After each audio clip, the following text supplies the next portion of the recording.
The Texas sun was beating down on our backyard that Sunday afternoon, making the air shimmer above the grill where Uncle Hank was flipping burgers.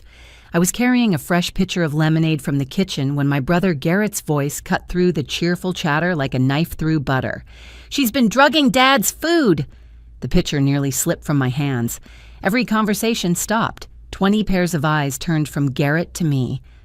And I watched our relatives take actual steps backward, as if I'd suddenly transformed into something dangerous. My cousin Shelby pulled her kids behind her. Aunt Francine gasped and covered her mouth with both hands. Even the smoke from the grill seemed to pause mid-air. Garrett stood in the center of our family gathering like a prosecutor presenting evidence to a jury. In his raised hand, he held a prescription bottle from my purse, which sat overturned on the picnic table. His designer polo shirt was pristine despite the heat, his expression triumphant and disgusted in equal measure. "I found the pills in her purse," he declared, shaking the bottle so everyone could hear the rattle of medication inside. "Multiple prescriptions, some crushed up in baggies like some kind of drug dealer. She's been putting them in Dad's food without telling him." My father, Walter, had been laughing at something Uncle Hank said just moments before. Now his face went pale, his hand trembling as he set down his beer. The confusion in his eyes was worse than any accusation. My food? He looked at me with such betrayal that my heart cracked. "Deanna, you put things in my food?" "Dad, it's your medication," I started to explain, but Garrett wasn't done with his performance. "Look at this." He pulled out another bottle, reading the label with exaggerated shock. "Risperidone. That's an antipsychotic. She's been giving our father antipsychotics." He turned to our assembled family like he was revealing evidence of a murder plot. "And this one, sertraline, an antidepressant. She's keeping him sedated so she can control him, probably steal his money." Aunt Nadine, who'd been setting out potato salad, dropped the serving spoon with a clatter. "Oh my God, Walter, how long has this been going on?" The circle of relatives tightened, but not around me. They formed a protective barrier around my father, as if I might lunge at him with a syringe at any moment. These were people who'd known me since I was born, people who'd celebrated when I graduated nursing school, people who'd brought casseroles when my marriage fell apart. Now they looked at me like I was a stranger, a criminal. "Someone should call the police," Jerome muttered, already pulling out his phone. "Wait!" I reached for my own phone, desperate to show them the doctor's orders, the care plan. Anything. "Those are Dad's prescribed medications. He has trouble swallowing pills, so Dr. Morrison said to crush them. It's all documented." But Garrett snatched my phone before I could unlock it. "How convenient that you have documentation. You probably forged it all. Tessa," he called to his wife, who stood frozen by the dessert table. "Take Penny inside. She doesn't need to see this." His 7-year-old daughter was clinging to my father's leg. Her pink sundress with tiny flamingos on it that she'd been so proud to show everyone now crumpled from her tight grip. "No, I want to stay with Grandpa." Penny's voice was high and scared. She'd never seen the adults like this before. "This is insane," I said, my voice shaking with rage and hurt. "I've been here every single day for 8 months. Where were all of you when Dad forgot how to use the microwave? When he called me at 3 a.m. thinking I was his mother? When he nearly burned down the kitchen trying to make tea? Where was everyone then?" Garrett's voice rose above mine, addressing our audience. "Classic manipulation tactics. Make yourself indispensable while slowly poisoning the victim. I'm calling Adult Protective Services right now." He pulled out his phone with a flourish. "They need to know about this immediately." My father stood up from his lawn chair, swaying slightly, his face a mask of confusion and fear. The man who'd taught me to ride a bike, who'd walked me down the aisle, who'd held my hand through my divorce, now looked at me like I was dangerous. "I don't understand. Deanna, why would you do this? I trusted you. You're my daughter." That's when everything shifted. In the chaos of accusations and fear, in the suffocating heat of that Texas afternoon with the smell of burning burgers filling the air, my 7-year-old niece tugged on her father's shirt. Her small voice cut through the noise with 6 words that would change everything. "Daddy, should I tell Grandpa about your special candy?" The backyard went dead silent.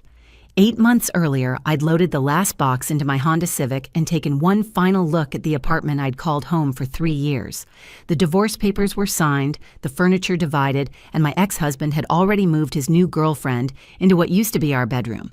At 34, I was moving back into my childhood home, but not for the reason anyone would expect. Dad needed me. The diagnosis had come on a rainy Tuesday in November, early stage dementia, the neurologist said, as if those words didn't just rearrange our entire future. Dad had been forgetting things for months, but we'd blamed it on stress from Mom's death 2 years prior. When he called me thinking I was my mother, when he couldn't remember how to get home from the grocery store he'd shopped at for 20 years, we couldn't ignore it anymore. "I can manage," Walter had insisted that day, his pride intact even as his memories slipped away. "I don't need a babysitter." "You need family," I'd told him, already mentally packing my life into boxes. "And I need somewhere to land after the divorce anyway. We'll be roommates." That first Sunday after I moved in, I reinstated our family barbecue tradition. Mom had started it 20 years ago, and after she died, the gatherings had slowly faded. But routine was good for Dad, Dr. Morrison said. Familiar faces, consistent schedules, anchor points in an increasingly confusing world. Now, 8 months later, our backyard hummed with conversation every Sunday afternoon. Uncle Hank and Aunt Nadine always arrived first, bringing their famous coleslaw and unsolicited advice about Dad's care. My cousins Shelby and Jerome would come with their kids, who ran through the sprinklers and reminded Dad of when we were young. Aunt Francine, Dad's sister, held court at the picnic table, dispensing family gossip like communion wafers. And then there was Garrett, my older brother, the investment banker who lived 40 minutes away but might as well have lived on Mars for how often he visited. He'd sweep in once a month, always late, always distracted, checking his phone between bites of hamburger. His wife Tessa would make small talk while their daughter Penny became the only bright spot in Garrett's visits. The way she'd run straight to Walter, calling out, "Grandpa!" with pure joy. This particular Sunday had started better than most. Dad woke up clear-headed, remembering not just my name, but the neighbors' names too. He'd even helped me prepare his famous potato salad, the one with the secret ingredient he'd whisper to me conspiratorially each time, even though I'd watched him make it 100 times before.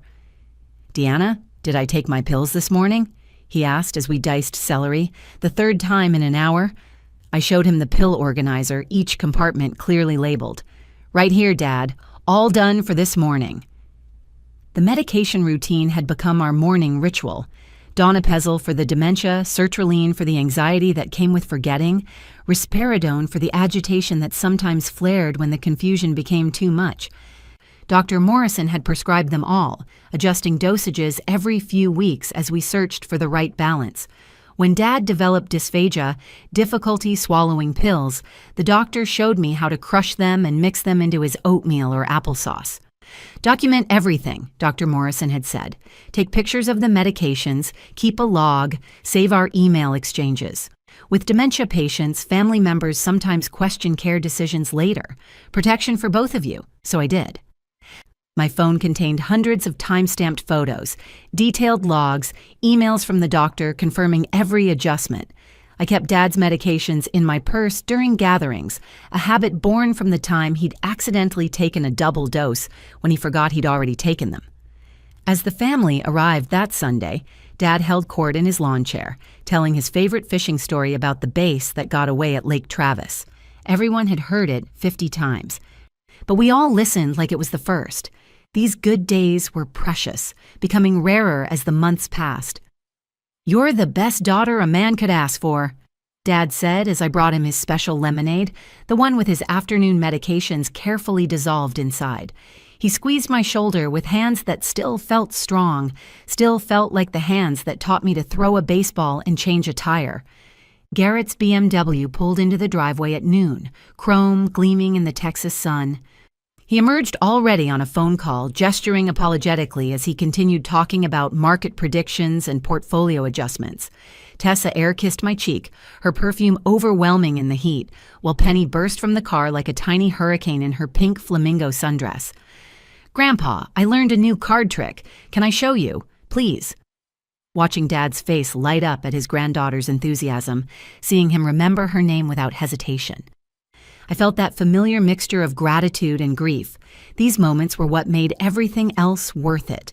The sleepless nights, the repeated questions, the career I'd put on hold, the life I'd rearranged around medication schedules and doctor appointments.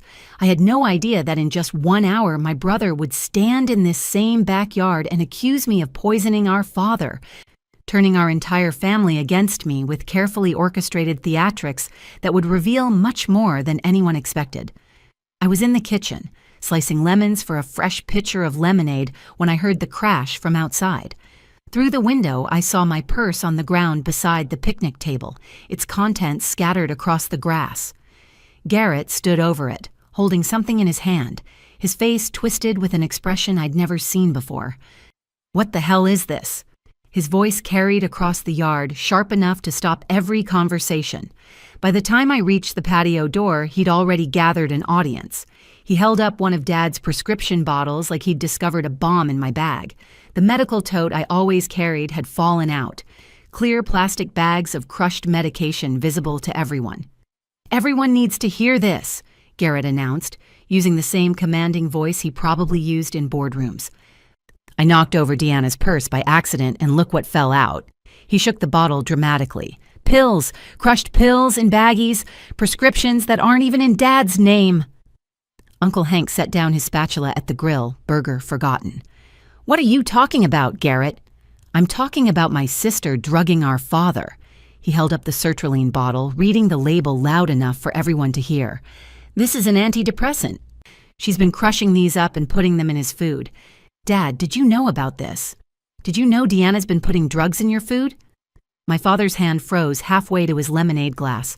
The clarity he'd had all morning seemed to fracture, confusion clouding his features.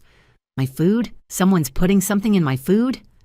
"Dad, it's your medication," I said, stepping forward, but Garrett moved between us like he was protecting him from me. "Stay back," he said, then pulled out another bottle. "This one's risperidone. That's an antipsychotic. She's giving our father antipsychotics." He turned to our relatives, like a prosecutor addressing a jury. "Ask yourselves why a daughter would secretly give her father mind-altering drugs. Control? Money? His life insurance?" The effect was immediate. Aunt Francine gasped and grabbed Uncle Hank's arm. Shelby pulled her children behind her, as if I might be dangerous. Jerome's wife started recording with her phone. Our family barbecue had transformed into a public trial, and I was the defendant. "Those are all prescribed by Dr. Morrison," I said, my voice shaking with anger. "Dad has dysphagia. He can't swallow pills. The doctor told me to crush them." "How convenient," Garrett sneered. "Where's this doctor's order? Do you have proof?" I reached for my phone, desperate to show them the emails, the care plans, the dozens of documented conversations with Dr. Morrison. "It's all right here. Every prescription, every dose change, everything documented." Garrett snatched my phone before I could unlock it. "Of course you have documentation. You've had 8 months to forge whatever you needed. Tessa, take Penny inside right now." "No," Penny protested, wrapping her arms around Walter's leg. "I want to stay with Grandpa. Daddy, you're scaring everyone." But Garrett wasn't listening to his daughter. He was building to something, feeding off the shocked faces of our relatives. "Think about it. She moves in, right after her divorce. Isolated Dad from his friends, made herself indispensable. Classic elder abuse pattern. Isolated him? I couldn't believe what I was hearing. I'm the one who reinstated Sunday dinners. I'm the one who drives him to his poker games every Wednesday, to church every Sunday, to lunch with his brothers every Friday. All opportunities to control him," Garrett shot back, "to make sure he's properly sedated." Cousin Shelby stepped forward, her face troubled. "Deanna, this does look really bad. Maybe you should leave while we figure this out. For Dad's safety." "For his safety." The betrayal hit me like a physical blow. I check on him 3 times every night. I cut his food when his hands shake. I clean him when he has accidents. I hold him when he cries for Mom. Where were all of you? "We trusted you," Aunt Nadine said quietly, but her tone suggested that trust was past tense. Dad stood up suddenly, his chair scraping against the concrete. "I don't understand what's happening. Deanna, You said the medicine was vitamins. You said it would help me remember.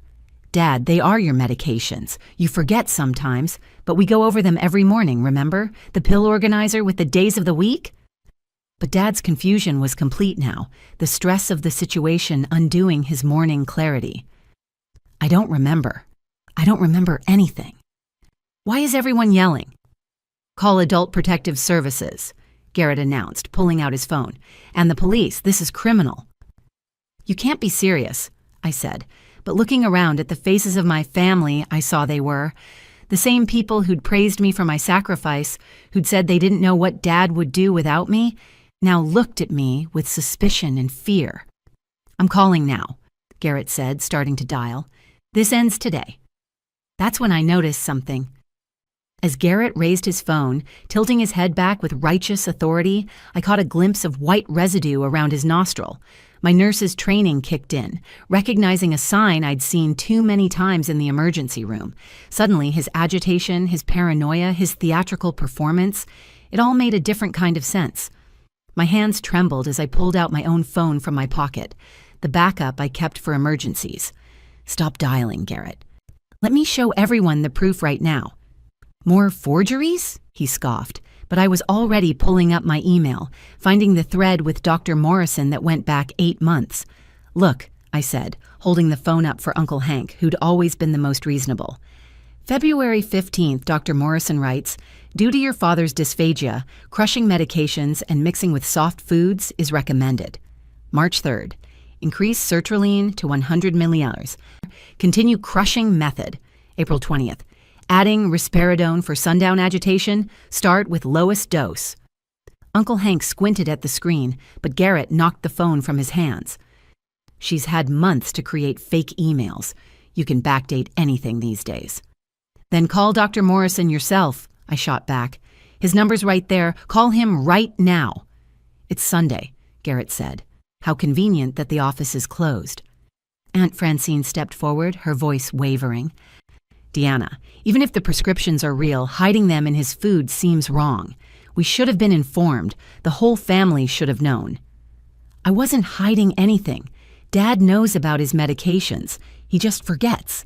That's what dementia does. My voice cracked with frustration. Every single day I show him the pills before I crush them. Every single day we have the same conversation about what they're for. He forgets within an hour. But I still tell him. She's lying, Garrett announced to the crowd. Dad, do you remember any of these conversations? Walter looked between us, his face crumpled with confusion and fear. I don't know. I don't remember. Sometimes Deanna gives me oatmeal. Sometimes there's medicine, I think. I don't know anymore. See? Garrett seized on Dad's confusion. He has no idea what she's been giving him. Cousin Jerome stepped into the circle, his phone out. I'm calling 911. Let the authorities sort this out. Wait, Tessa said suddenly, speaking for the first time. She'd been watching her husband with a strange expression. Garrett, why were you going through Deanna's purse?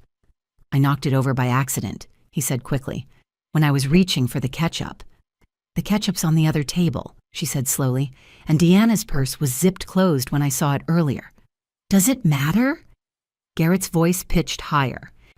We're talking about elder abuse here. I watched him run his hand under his nose again, a quick, unconscious gesture.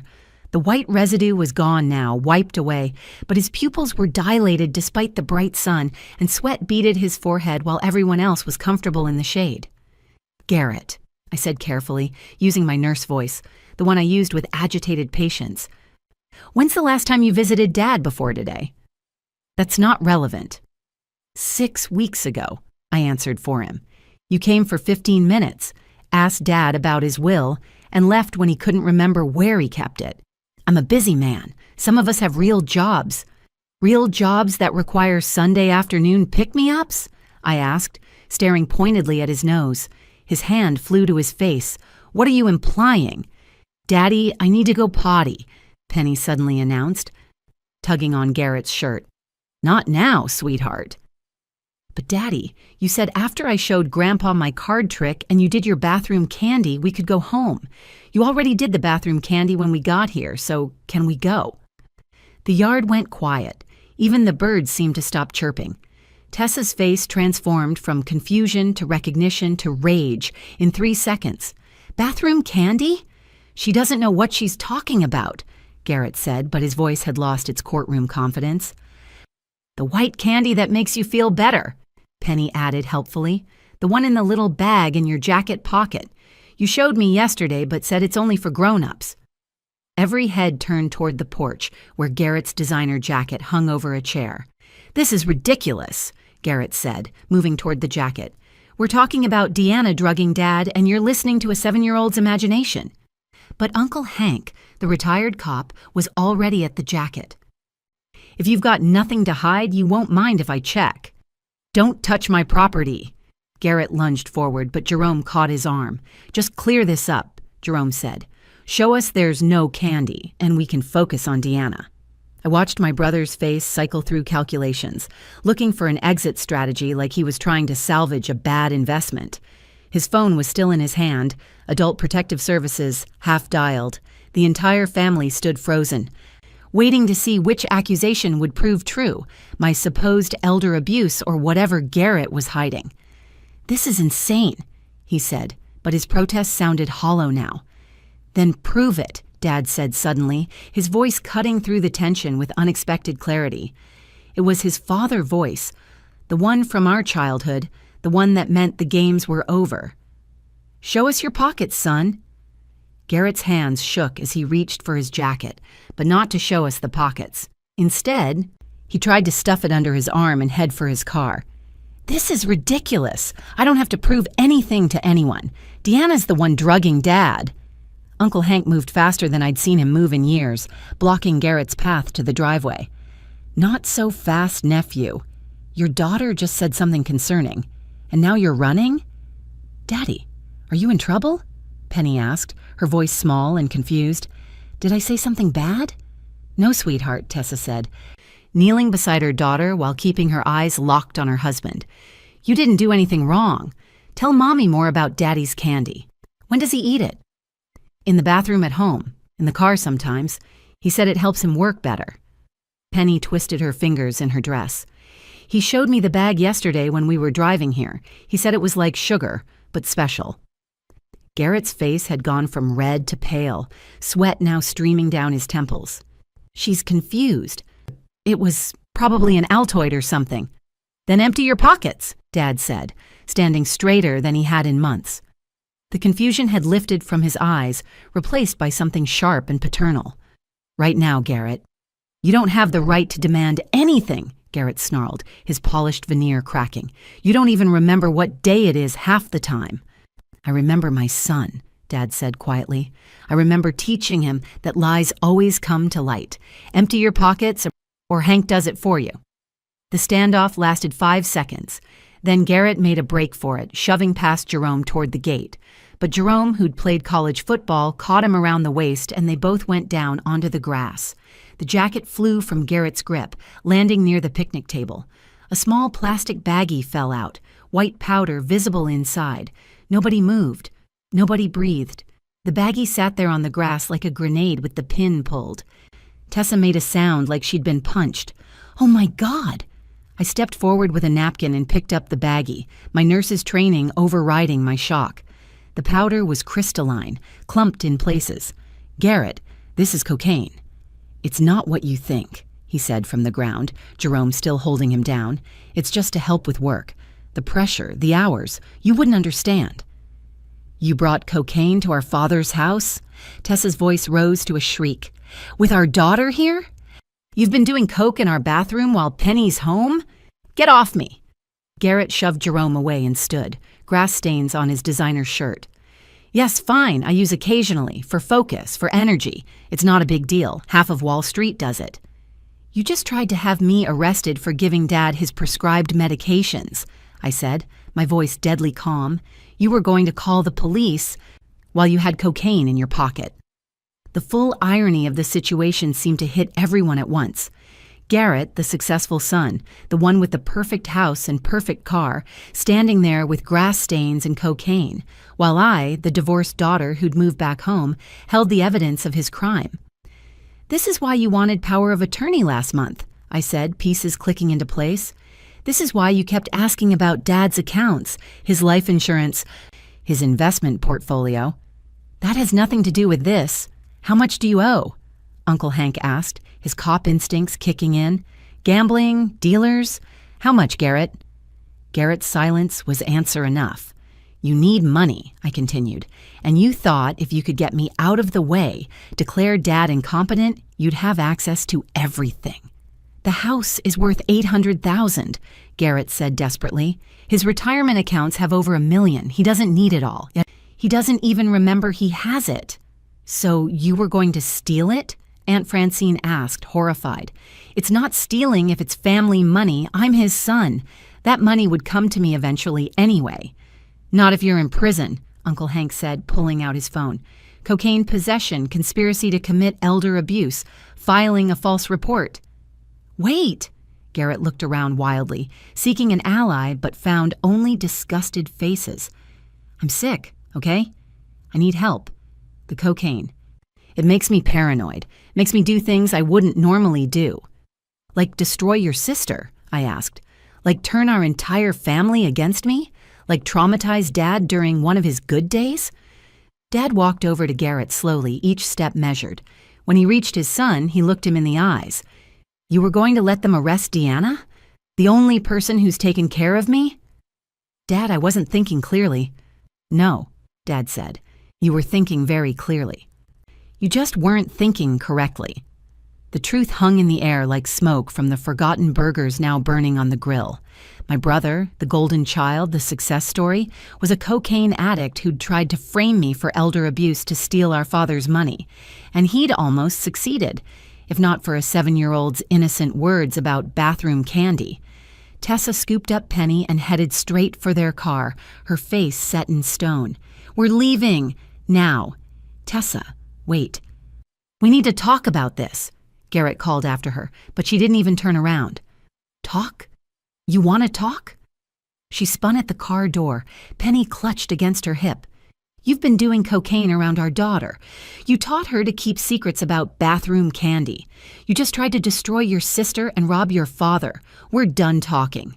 You'll be hearing from my lawyer. Daddy's not coming home with us? Penny asked, tears streaming down her face. Not for a while, baby, Tessa said, buckling her into the car seat. Daddy needs to get some help first. As they drove away, the relatives who'd been ready to call the police on me stood in uncomfortable silence. The same people who'd backed away from me in horror now couldn't meet my eyes for an entirely different reason. Aunt Francine was the first to speak. Deanna, I'm so sorry. We should have known. You've been nothing but devoted to Walter. We failed you, Cousin Shelby added, her voice thick with shame. You needed us to trust you, and we just believed Garrett immediately. I wanted to be gracious, but the hurt was too fresh. You've known me my entire life. You've watched me care for Dad every single day, and it took you less than 5 minutes to believe I was a monster. You're right, Uncle Hank said. We jumped to conclusions. We saw what Garrett wanted us to see instead of what was really there. Dad walked over to me, his hand finding my shoulder. The clarity in his eyes was holding, maybe because the shock had sharpened his focus, or maybe because sometimes the universe grants small mercies. I need everyone to hear this, he announced. Deanna shows me every pill she gives me. She takes pictures of them, writes down the time, explains what each one does even when I forget 5 minutes later. She doesn't hide anything. I'm the one who forgets. He turned to face the family. My daughter gave up her life to take care of me. She sleeps on the couch by my room in case I get confused at night. She quit her job at the hospital. She lost her apartment. And how do we repay her? By believing the first accusation thrown at her. Dad, it's okay, I said, but he shook his head. No, it's not. He looked at Garrett, who'd slumped into a lawn chair, his head in his hands. You need help, son, real help. I'm going to lose everything, Garrett said, his voice broken. My job, my family. Ugh, everything. You're going to rehab, Uncle Hank said firmly. Tomorrow, I know a place. You check yourself in, complete the program, or I report everything to the police. The cocaine, the attempted fraud, all of it. I've been stealing from client accounts, Garrett confessed, the words tumbling out like a dam breaking. Small amounts to cover the drugs, the debts. I thought if I had Dad's power of attorney, I could pay it back before anyone noticed. How much? Tessa had returned, having left Penny with her mother who'd just arrived. How much did you steal? About 200,000. The number hung in the air like a physical weight. My brother, who'd lectured me about being financially irresponsible after my divorce, had stolen $200,000 to feed a cocaine addiction. Rehab, then you turn yourself in to the SEC, Uncle Hank said. Maybe they'll be lenient if you cooperate. Over the next 3 months, our family rebuilt itself slowly. Garrett went to rehab, then faced federal charges. He got 18 months in minimum security and lost his banking license forever. Tessa divorced him, but brought Penny to visit Dad every week, determined that her daughter would know her grandfather while he still had good days. The family instituted new rules. Sunday dinners continued, but now everyone took turns helping with Dad's care. They created a schedule, giving me breaks I desperately needed. They attended his doctor appointments, learned about dementia, understood what I'd been managing alone. One Sunday, as I watched Dad teaching Penny a card trick, she looked up at me with those bright eyes. "Aunt Deanna, I'm sorry Daddy was mean to you." "It wasn't your fault, sweetheart. Mommy says you're a hero for taking care of Grandpa. I want to be a nurse like you when I grow up. I want to help people who forget things." Dad looked up from the cards, having followed our conversation. "You know what the funny thing is?" he said, winking at me. "I might forget what I had for breakfast, but I never forget that Deanna saves me every single day. Some things, the important things, they stick." He turned to the family gathered around the table. We almost let fear and accusations tear us apart. We almost destroyed the person who held us together. His eyes found mine. Trust isn't about never doubting. It's about knowing someone's character well enough to question the accusations before believing them. That day taught me something vital about family and aging and the vulnerable position of caregivers. We live in a world quick to suspect the worst, especially when money and mortality intersect. The person changing bedpans and crushing pills becomes an easy target for those who show up just often enough to judge, but not enough to help. But I also learned about redemption. Garrett, now 18 months clean and working at a nonprofit for addiction recovery, sends me letters from prison. He's making amends, one apology at a time. Penny visits Dad twice a week, learning patience and compassion that will serve her well in whatever she becomes. And Dad? He has more bad days than good now, but on the good ones, he tells everyone about his daughter, the nurse who gave up everything to care for him. "She could have walked away," he says. "Anyone else would have after what we put her through. But love isn't about what's easy. It's about showing up when everyone else sits down." The pills in my purse were never the real story. They were just medicine, carefully documented and lovingly administered. The real story was about how quickly family can turn on each other when fear and greed collide, and how sometimes it takes the innocent honesty of a child to reveal the truth we're all too afraid to see. Every Sunday now, when I prepare Dad's medications, I do it at the kitchen table where everyone can see. Not because I need to prove anything anymore, but because transparency became our family's new foundation. We learned the hard way that secrets, even innocent ones, create shadows where suspicion can grow. But the most important lesson? The people quickest to point fingers are often hiding the biggest secrets. And sometimes the real crime isn't in the crushing of pills, but in the crushing of trust. The betrayal of those who sacrifice everything to care for those who can no longer care for themselves. As I write this, Dad is napping in his chair. Penny is reading him a story he won't remember, and the family that once turned against me now stands guard around us both. We're imperfect, scarred by that terrible Sunday, but we're together. And in the world of dementia care, where tomorrow isn't guaranteed and memories fade like morning mist, together is everything. If you found this story meaningful, please give it a like and share it with someone who needs to hear it. Every family has its secrets and struggles, and sometimes sharing our stories helps others feel less alone. Comment below if you've faced similar challenges with family caregiving, or if you've learned hard truths about trust. And don't forget to subscribe to our channel for more real, raw stories about families facing life's toughest moments. Your support helps us share these important narratives that too often go untold.